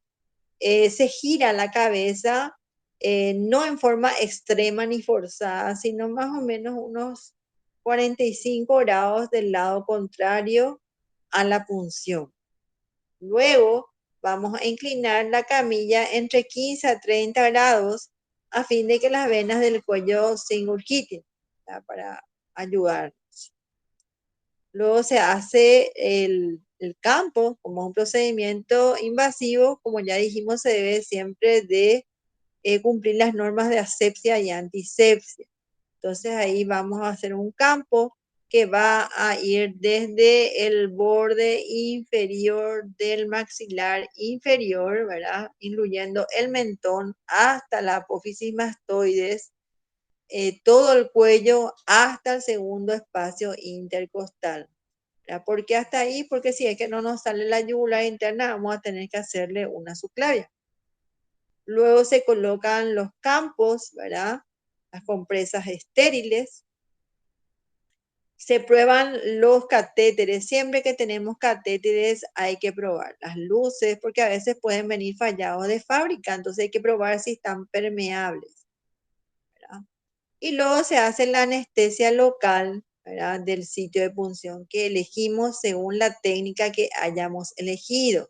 Y vuelvo a repetir, ¿cuál es la mejor técnica para un paciente y para el mismo médico? La que mejor te sale. Esa es la mejor técnica. Bueno, luego se hace la anestesia, ¿verdad? En el lugar donde vamos a incidir. Y medimos, si es que hicimos la anestesia, medimos con el catéter de punción y vemos más o menos cuántos centímetros de diferencia hay. Si durante la anestesia ya podemos obtener sangre venosa, ¿verdad? Entonces hay una técnica en la cual se puede desenroscar la jeringa de la aguja e introducir la aguja de punción venosa central siguiendo ese trayecto para llegar a la vena central.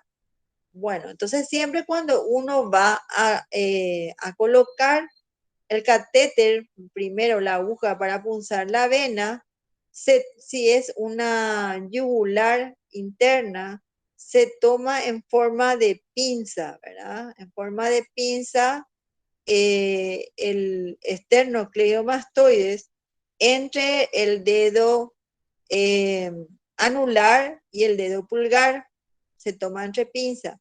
Y el índice apunta siempre hacia el hueco supraesternal.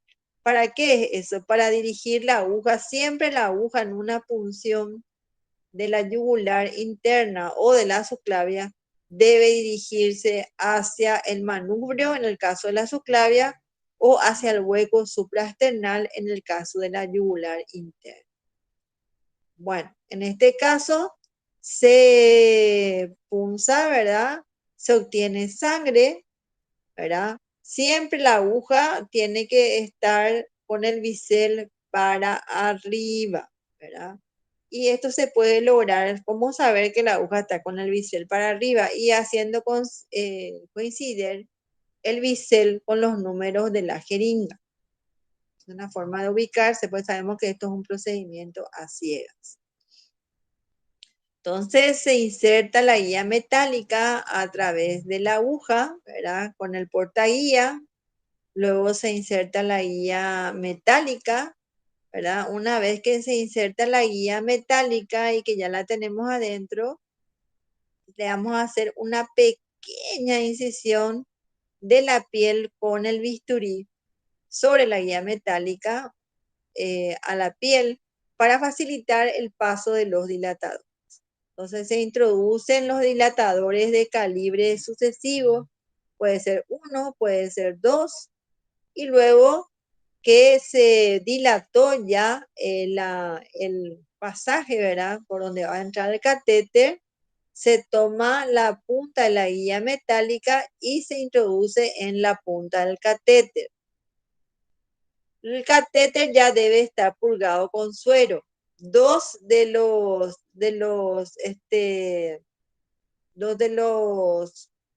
la parte externa del catéter deben estar pinzados y solamente uno debe estar libre, por donde debe de salir la guía metálica.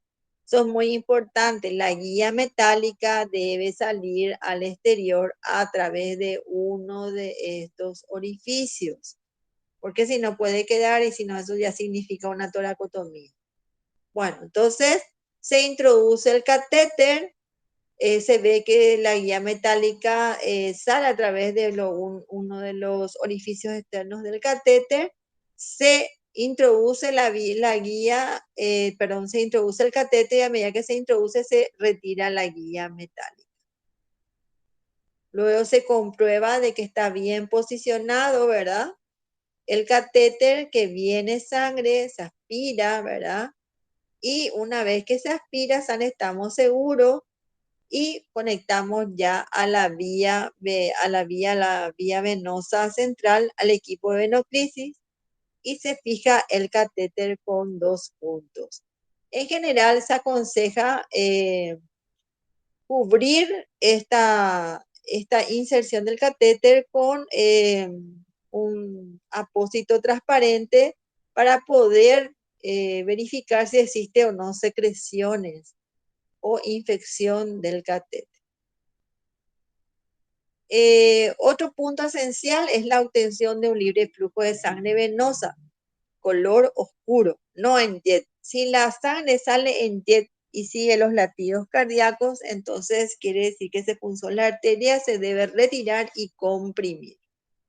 Remover siempre la aguja una vez que se está seguro de estar en la luz venosa y movilizar lo mejor posible la aguja al desconectarla de la jeringa y taparla con el pulpejo del dedo para evitar la embolia aérea.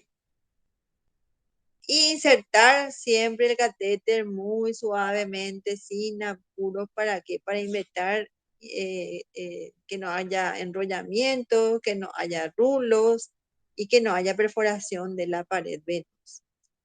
Aspirar sangre o tener un flujo libre y entonces ya se puede conectar. Si no se tiene un flujo satisfactorio, no se debe retirar el catéter de la aguja. Si está todavía la aguja adentro, porque se puede fracturar, ¿verdad? Y seccionar el catéter y hacer una embolia. Entonces, si es que al descender el suero por debajo del nivel de la cama, existe reflujo por efecto sifón de la vena hacia el catéter, quiere decir que está adentro. Entonces está bien posicionado. Si no se tiene la seguridad de que exista un buen posicionamiento, no se debe de enviar ningún tipo de fluidos. Y luego fijar adecuadamente el catéter, eso es un punto esencial en todo tipo de funciones y hacer una buena curación. La confirmación radiológica, ¿verdad? Del buen posicionamiento. Acá se ve el catéter que llega hasta el tercer espacio intercostal, ¿verdad? Que no penetra dentro de la aurícula. ¿Cuáles son las funciones, verdad?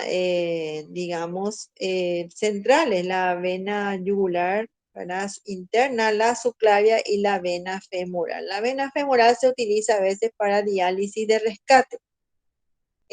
La yugular y la subclavia son aquellas vías que se utilizan como vías venosas centrales. Bueno, hablando de la vena yugular interna, ¿verdad?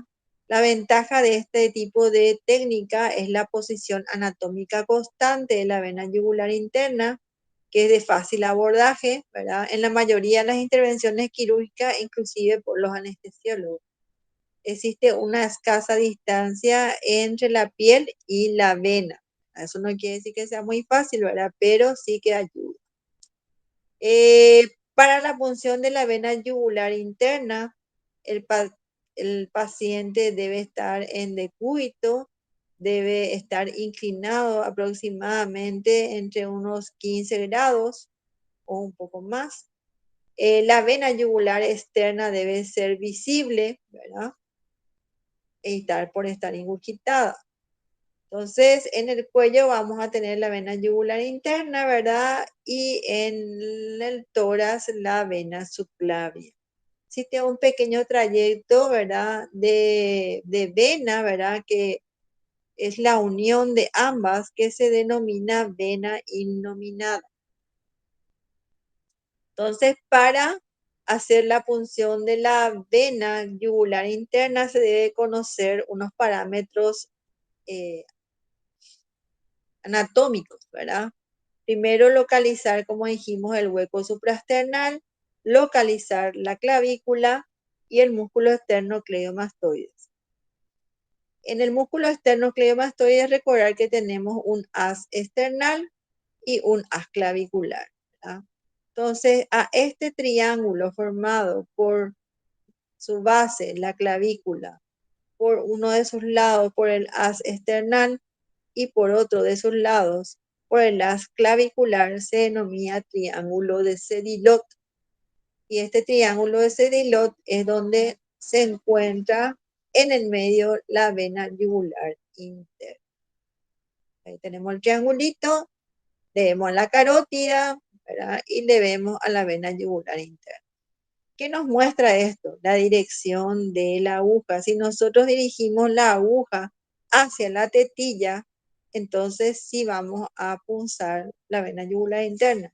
Si nosotros cambiamos la dirección de la aguja y nos vamos un poquitito hacia adentro, entonces vamos a punzar la carótida primitiva. Bueno, entonces vamos de la tetilla al vértice del triángulo de Sedilot, es donde podemos encontrar a la vena yugular interna para hacer una punción, ¿verdad? Una punción en el medio del triángulo de Sedilot, que es la técnica de Daly, que vamos a ver enseguida. Entonces, se debe palpar bien, ¿verdad? Palpar el pulso carotidio, ¿verdad? Acá tenemos otra vez el triángulo, ¿verdad? Sabemos que hacia la tetilla vamos a tener la yugular y si vamos más hacia adentro, ahí sí que tenemos posibilidad de punzar la carótida. Entonces, si vamos a hacer la técnica de Daly, la aguja debe posicionarse a 45 grados, dirigirse hacia la tetilla y ir avanzando en aspiración negativa continua. Entonces, volvemos a ver el dibujito, ¿verdad? Y la punción de la vena yugular interna en la cara anterior, ¿verdad? Del triángulo de Sedilot. Entonces, se obtiene sangre y se sigue la misma técnica por medio de la técnica de Stellinger para colocar el catéter.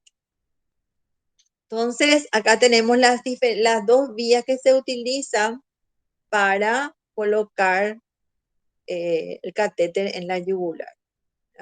Como la vía posterior, es la técnica de Jernigan, que vamos a hablar enseguida, ¿verdad? Que más o menos llega a 5 centímetros por encima de la clavícula, pero que su mayor reparo es la emergencia de la yugular externa. Luego tenemos, ¿verdad? La técnica anterior, ¿verdad? La técnica anterior, que es la que vimos, que es la que punza la yugular interna por el vértice del triángulo de Sedilot. Como ya habíamos dicho, ¿verdad? La cabeza del paciente debe estar girada más o menos 15 a 20, no más de 30 grados del lado contrario a la punción.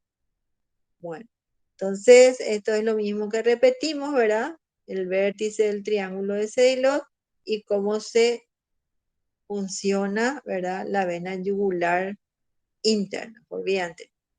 La técnica de Jernigan, ¿verdad? Que es la técnica posterior, el paciente también se encuentra en decúbito dorsal, ¿verdad? Más o menos a 15 grados, ¿verdad? 15 a 20 grados, se localiza la vena yugular externa y por detrás de la vena yugular externa va a introducirse la aguja y se va a dirigir hacia el hueco supraesternal. O sea que en la figura se puede ver la misma cosa. El paciente que se encuentra más o menos unos 15 a 20 grados con la cabeza al lado contrario, se localiza el lugar posterior donde está, acá vemos la emergencia de la vena yugular externa y en ese punto posterior, entrando por detrás del fascículo clavicular, se dirige hacia el hueco supraesternal, Entonces, ahí podemos punzar la vena yugular interna por vía posterior.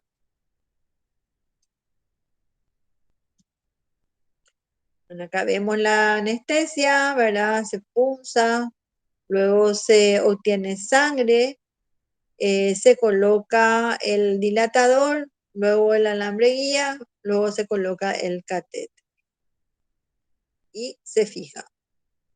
La técnica de Daly es la punción entre los haces del esternocleidomastoideo, que es lo que habíamos hablado hace rato. Se identifican los haces clavicular, external del músculo, el borde superior de la clavícula, que es el triángulo de Sedilot, y que ahí se encuentra la vena yugular interna. La punción venosa central guiada por ecografía, ¿verdad? Lo que hace el ultrasonido o ecógrafo, ¿verdad? Se asocia con una reducción en la tasa de complicaciones y mejora la inserción en el porcentaje del primer intento, tanto en la vena yugular interna como en la axilar, para lo cual se usa la sonda lineal de los ecógrafos que tenemos en la urgencia, ¿verdad? Que es una sonda de alta frecuencia. Entonces es ideal para localizar los vasos. Vemos ahí que el vaso más grande es el venoso. Para poder comprobar que sea vena, le pedimos al paciente que haga una inspiración profunda. Entonces allí este vaso, si observamos con el ecógrafo, se va a colapsar, no así la arteria que vemos que la. Entonces colocamos el ecógrafo, ¿verdad? En forma transversal y lo que vamos a formar esta imagen, ¿verdad? Y vamos a tratar de punzar guiado por ecografía. La imagen que nosotros vamos a tener de la aguja con la sonda dirigida en forma transversal va a ser esta. Sin embargo, si ponemos la sonda del ecógrafo en forma vertical, la imagen que aparecerá será esta. Entonces es importante saber también qué tipo de imagen vamos a obtener. La punción de la vena subclavia, que es el que nosotros hacemos el abordaje infraclavicular o técnica de Aubagnac, ¿verdad? En este caso, el paciente no es que se va a poner en posición de Trendelenburg, ¿verdad? Sino lo que se va a hacer es colocar un rodillo de 30 centímetros de largo en forma vertical debajo de eh, de la columna vertebral, ¿verdad? Eso sobre todo dorsal, eso se hace para que se separen las escápulas, ¿verdad? Se abran, ¿verdad? Entonces los brazos caen hacia atrás y las clavículas se aplanan y se superficializan. Entonces eso facilita la localización de la vena subclavia y separa a la subclavia del vértice del pulmón. Eso para no hacer un neumotórax de entrada. Entonces, en este caso, tenemos el hueco supraesternal, tenemos la clavícula que se divide, ¿verdad? En 3/3, y en la unión del 1/3 con el 2/3 más o menos, se encuentra la vena subclavia por debajo de la clavícula.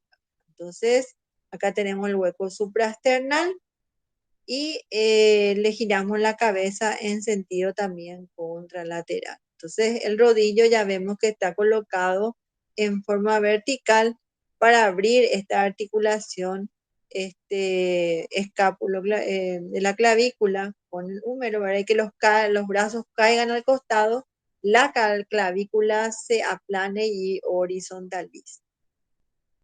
Se localiza el ligamento costoclavicular con el dedo índice, ¿verdad? Que es la unión más o menos de la clavícula con la primera costilla, se localiza con el dedo índice y luego se cambia y se pone el dedo pulgar en ese lugar y el dedo índice se pone enganchando el hueco supraesternal. Luego anestesiamos plano por plano hasta tocar inclusive el periósteo de la clavícula, siempre en aspiración negativa, ¿verdad? Y una vez, como vemos acá, es la forma normal. Acá Colocamos en el ligamento costoclavicular y nuestro índice en el hueco supraesternal. Siguiendo, se hace el campo, se coloca, ya está el paciente con el rodillo, se hace la anestesia, luego se hace una pequeña punción, luego se hace, ahí vemos la posición exacta del dedo índice que está en el hueco supraesternal y vemos el dedo pulgar en la articulación costoclavicular, ¿verdad? En el ligamento costoclavicular. Se punza, ¿verdad? Se obtiene sangre oscura, que es la sangre venosa. Luego se canaliza con el alambre guía. Luego se introducen los dilatadores de forma sucesiva. Y luego se introduce finalmente el catéter que vamos a colocar y fijar, ¿verdad? Como hicimos con el del cuello, se obtiene el reflujo de sangre, entonces en ese momento se fija y ya se puede comenzar a usar. Y se usa mismo el apósito transparente.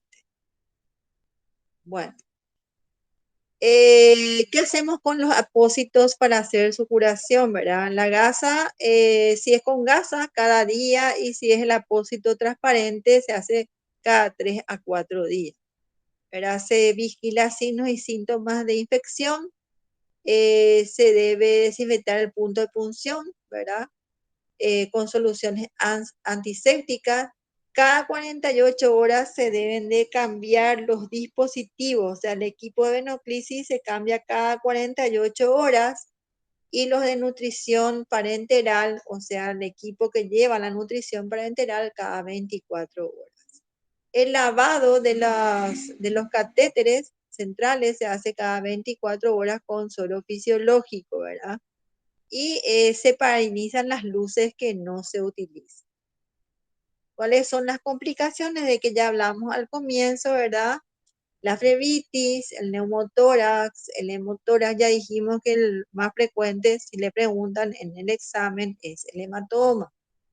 Luego tenemos el neumotórax, al hemotórax, tenemos el hidrotórax y menos frecuentemente tenemos los otros que son el hematoma mediastinal, las isquemias nerviosas centrales, la punción del conducto torácico, ¿verdad? La lesión del presto braquial, la embolia aérea, la embolia por catéter. Ahí vimos el hematoma, ¿verdad? Más frecuente. Acá tenemos a alguien que se olvidó de su guía metálica. Acá tenemos la fractura del catéter, ¿verdad? Y embolia del mismo que se tuvo que sacar por una toracotomía. El rulo del catéter, esto suele ocurrir. Bueno, y cuando esto ocurre hay que tener una paciencia de santo, hay que irse al quirófano, llevar un alambre guía, sentarse, ¿verdad?